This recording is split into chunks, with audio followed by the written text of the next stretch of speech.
एक छोटी सी फैमिली, हर मेंबर को मिलती है एक सुपर पावर। कोई उड़ सकता है, कोई इनविजिबल हो सकता है और कोई टेलीपोर्ट। पर ये ताकतें तभी काम करती हैं जब वो साथ होते हैं। ये कहानी है कॉमेडी, फैंटेसी और इमोशनल रोलर कोस्टर की, एक ऐसी डिसफंक्शनल फैमिली जो चोरी करते करते फैमिली बन जाती है। रात का समय था। रशियन कोस्ट पर एक छोटी सी बोट में ओलेग कुछ स्मगलर्स की मदद से 1 टन कैवियार चुरा रहा था।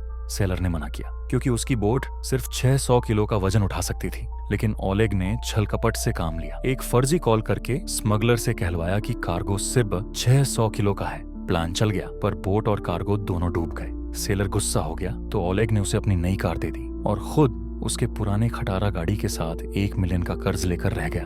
अगली सुबह ओलेग अपनी गर्लफ्रेंड श्वेता के पास गया, जो बैंक में काम करती थी, लोन लेने। पर अभी तक पिछला लोन भी क्लियर नहीं था। तब श्वेता ने सजेस्ट किया कि उसके परिवार से मदद ले लें, जिनके पास एक घर है। ओलेग को उसके फैमिली से एलर्जी थी, पर मजबूरी थी। घर पहुंचकर उनका परिवार मिला, एक से बढ़कर एक कैरेक्टर। बाबा बोरिस, जो पिछले 5 साल से घर के बाहर नहीं गए। दादाजी पावेल, जो हर वक्त मरने की दुआ करते। बहन रीटा, जो परफॉर्मर बनना चाहती। भाई तोलिक, जिसे अस्थमा के बावजूद आर्मी ज्वाइन करनी थी। और छोटी बहन साशा, जिसे ओलेग पे क्रश था। बात हो रही थी गारंटर लेटर की, जब अचानक एक मेटेओराइट छत फाड़ कर आया और सीधा दादाजी पावेल पर गिरा। फैमिली ने सोचा कोई अटैक हो गया, पर बाद में समझा कि ये तो एक मेटेओर शावर है।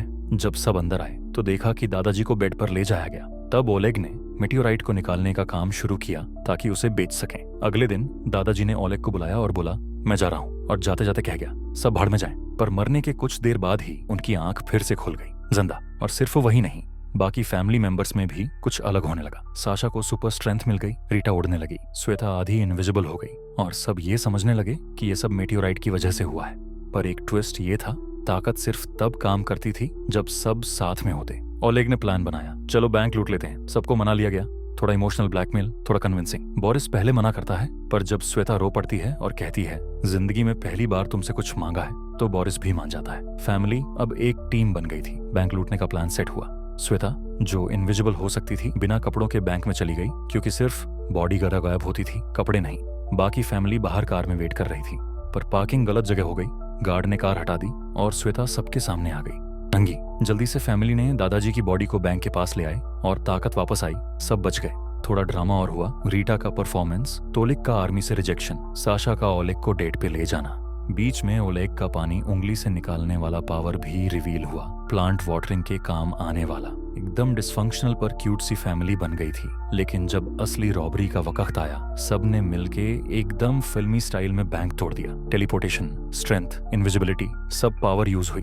दादाजी ने फायर ब्रीदिंग का स्टंट्स दिखाया और फाइनली पैसा मिल गया। पर कहानी यहीं खत्म नहीं होती। दादाजी मरने के लिए छोड़ दिए गए, पर सबको उसका गम हुआ और वापस चले आए। श्वेता ने ओलेग से झगड़ा किया, पैसा छोड़ दिया और उसे गाड़ी से उतार दिया। ओलेग ने पैसा स्मगलर्स को देकर अपना बदला चुका दिया। लेकिन जब उसने टीवी पर देखा कि फैमिली अरेस्ट हो गई है, वो वापस लौट आया।